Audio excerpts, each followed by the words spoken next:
पश्चिम बंगाल में बीरभूम जिले में हुई हिंसा को लेकर सियासी जगत में आरोप प्रत्यारोप का दौर जारी है और बंगाल में कानून व्यवस्था पर सवाल उठाए जा रहे हैं। वहीं कांग्रेस नेता अधीर रंजन चौधरी ने राष्ट्रपति रामनाथ कोविंद को पत्र लिखा है और प्रदेश में आर्टिकल 355 लागू करने की मांग की है। उन्होंने अपने पत्र में लिखा है कि पश्चिम बंगाल में बिगड़ती कानून व्यवस्था की स्थिति को देखते हुए मैं आपसे संविधान के आर्टिकल 355 को लागू करने का अनुरोध करता हूं, ताकि यह सुनिश्चित किया जा सके कि पश्चिम बंगाल की सरकार संविधान के प्रावधानों के अनुसार चलती रहे।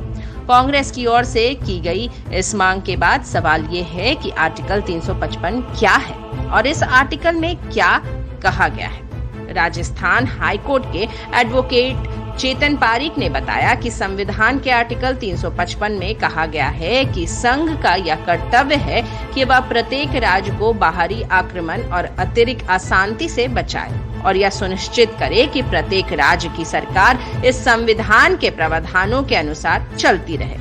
यानी इस आर्टिकल 355 के जरिए केंद्र का यह कर्तव्य होता है कि प्रदेश में संविधान के हिसाब से शासन चलना सुनिश्चित करे और प्रदेश में कानून व्यवस्था बनाए रखे।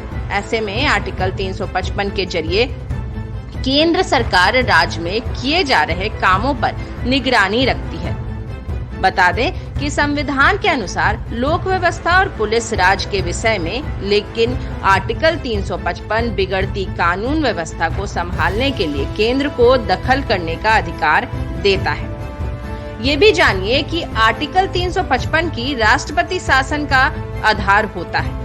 दरअसल जब आर्टिकल 355 या आर्टिकल 356 की ठीक से पालन नहीं होती है तो राष्ट्रपति इन आर्टिकल के आधार पर राष्ट्रपति शासन लगाया जा सकता है। ऐसे में राष्ट्रपति आर्टिकल 355 या 356 के आधार पर आर्टिकल 356 का इस्तेमाल करते हुए प्रदेश में राष्ट्रपति शासन लगा सकते हैं। वैसे इसकी जानकारी गवर्नर की ओर से दी जाती है और इसके आधार पर राष्ट्रपति फैसला लेते हैं और राष्ट्रपति बिना सिफारिश के भी ऐसा कर सकते हैं। बता दें कि आर्टिकल 356 में केंद्र को राज्य को निर्देश देने का भी अधिकार होता है। राष्ट्रपति शासन सरकार की अनिश्चित के वक्त भी लगाया जाता है। जैसे प्रदेश में किसी भी पार्टी की सरकार नहीं बन पा रही है और गठबंधन की स्थिति में बहुमत साबित करने से कोई दिक्कत हो रही है तो राष्ट्रपति शासन लगाया जा सकता है।